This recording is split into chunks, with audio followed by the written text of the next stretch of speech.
Albert کی عمر تقریباً 30 سال تھی، گٹھا ہوا مضبوط جسم، دراز قد اور بھرپور قوت، لیکن اس کی سب سے اہم خوبی تھی اس کے بھاگنے کی صلاحیت، جس کا وہ اکثر مظاہرہ کرتا تھا۔ ٹیکساس امریکہ کے کئی ایکڑ پر پھیلے ذہنی معذوروں کے اسکول میں اپنے گھر سے بھاگنا ایلبرٹ کا پسندیدہ مشغلہ تھا۔ کوئی ہفتہ ایسا نہیں گزرتا تھا جب وہ اپنے گھر کا دروازہ کھول کر پچھلی طرف سے جھیل کے کنارے مین ہائی وے پہ پہنچنے کی کوشش نہ کرتا۔ وہاں پہ ذہنی معذورین کی تربیت پہ معمور 3 لوگوں میں سے 2 خواتین تھیں، لہٰذا اس کا تعاقب کرنے کا سہرا ہمیشہ ایک سر پہ بنتا تھا، ایک مرد کے، اور وہ تھا میں۔ اب مقابلہ سادہ مگر محنت طلب تھا۔ ایلبرٹ کو مین ہائی وے پہ پہنچنے سے پہلے روکنا۔ ہائی وے پہ پہنچنے کا مطلب تھا ایلبرٹ کا سامنا بڑے ٹرک سے، جو یقینی طور پہ اس کی موت کا سبب بنتا۔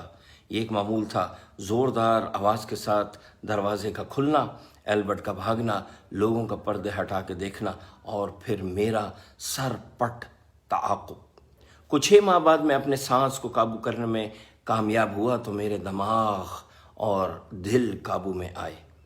تب مجھے ایک بات کا شدت سے احساس ہوا، میں ایلبرٹ کو مین ہائی وے پہ جانے سے پہلے کیسے جا لیتا ہوں؟ اس کے بھاگنے کی صلاحیت مجھ سے کہیں زیادہ تھی۔ اس بار ایلبرٹ بھاگا تو میں نے اس کا بغور مطالعہ کیا۔ اسے راستہ ازبر تھا، بھاگتے ہوئے وہ کنگھیوں سے بار بار مجھے پیچھے تعاقب کرتے دیکھ رہا تھا، اپنی رفتار کو میری رفتار کے ساتھ ایڈجسٹ کرتا تھا۔ میں نے اپنے اس مشاہدے کو نتیجے میں ڈھالنے کا فیصلہ کیا۔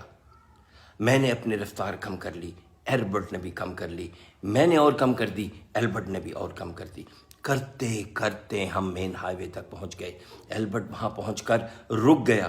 سامنے سے تیز رفتار ٹرک گزر رہا تھا، اور عام تاثر یہی تھا کہ جس دن ایلبرٹ مین ہائی وے پہ پہنچا، وہاں سے اس کی کسی ٹرک سے ٹکر ہوگی، وہ اس کی زندگی کا آخری دن ہوگا، اور باقی کی میری زندگی جیل میں گزرے گی۔ میں غالباً کوئی 15 قدم پیچھے کھڑا اسے دیکھ رہا تھا۔ اگر اس نے چند قدم اور آگے بڑھائے تو یہ اوپر اور میں جیل میں، اور ذمہ داری پوری نہ کرنے کی جو سزا ملے گی وہ بڑھاپے میں ہی جا کے ختم ہوگی۔